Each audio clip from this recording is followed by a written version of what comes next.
Рост показателей в добыче нефти, газа и золота отмечается за 9 месяцев этого года в Якутии, несмотря на ограничения, вызванные пандемией коронавируса. О положительной динамике региональной экономики в интервью ТАСС рассказал глава республики Айсен Николаев. Так, за январь-сентябрь 2020 года объемы добычи черного золота выросли почти на 13% по сравнению с аналогичным периодом прошлого года. Рост обусловлен выходом на полную мощность трубопроводной системы «Восточная Сибирь, Тихий океан» и роста добычи нефти Тасс-Юрях-нефтегазодобыча, Сургутнефтегаз и РНГ. Добыча природного газа выросла по сравнению с прошлым годом в 3,2 раза благодаря реализации проекта по освоению Чаиндинского месторождения силами «Газпром» и ввода в декабре 2019 года магистрального газопровода «Сила Сибири». Устойчивый рост отмечается и в золотодобывающей промышленности региона.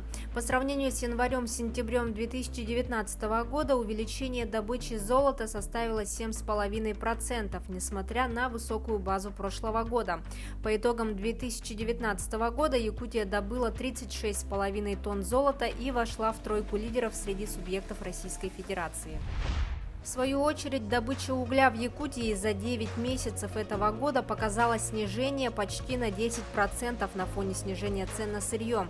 Тем не менее, по мнению главы региона, у отрасли большие перспективы развития. Айсен Николаев отметил, что в сентябре этого года состоялся запуск первой очереди проекта по строительству обогатительной фабрики «Инаглинская-2», шахты «Инаглинская» и фабрики «Инаглинская-2» мощностью 6 миллионов тонн угля в год.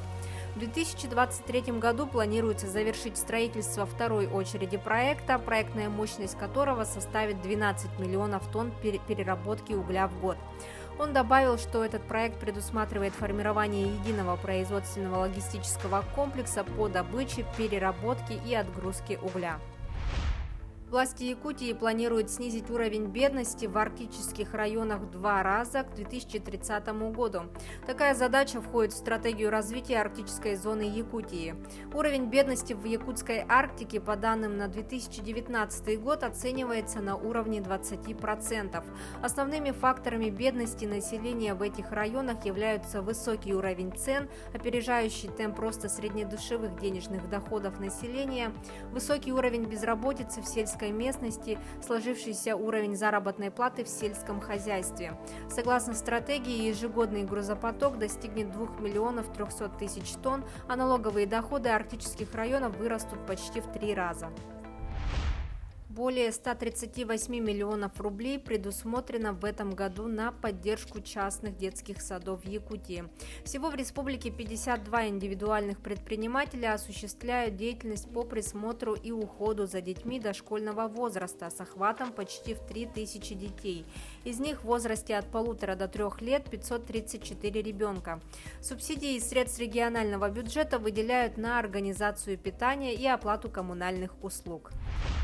Российский институт директоров подтвердил национальный рейтинг корпоративного управления «Алроса» на уровне 8 передовой практики корпоративного управления. Это означает, что «Алроса» соблюдает требования российского законодательства в области корпоративного управления, следует существенной части рекомендаций Российского кодекса корпоративного управления, а риски потерь собственников, связанных с качеством корпоративного управления, оцениваются как незначительные. К числу положительных моментов Российский институт директоров также относит положительную дивидендную историю, привлечение на конкурсной основе к аудиту финансовой отчетности общепризнанной аудиторской компании, создание условий для использования электронных средств в связи при реализации акционерами своих прав. Отметим, что рейтинг «Алроса» был повышен до 8-го впервые в 2018 году. На сегодняшний день более высокий рейтинг в России имеет лишь одна компания. Это были новости экономики на Якутия-24. Выпуск подготовила Нургуяна Иванова.